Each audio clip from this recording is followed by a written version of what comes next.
sa piyak nga bahin dayon sa gihapon ang kaso batok kay Senador Joel Villanueva o na Joel Villanueva kag Senador Francis Chis Escudero suno kay Ombudsman Jesus Crispin Rimulya. Ini sa tunga sa mga aligasyon nga ang pagsaylos ang duha ka mga senadora sa majority sa Senado ang makaapekto sa mga kaso.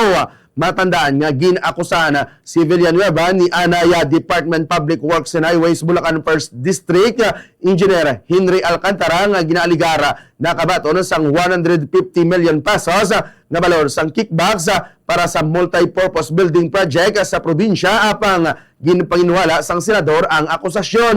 Ginakusaran man si Escudero nga nakabato na sang kickbacks halin sa flood control o kuna flood control projects nga kaangay man nga ginapanginwala sang mamalidha. Samtang ginpanginwala naman ni Ombudsman Rimulya ang pagkabaraka nga target sang anti-graft body ang bag-o nga majority o kuna minority sang Senado.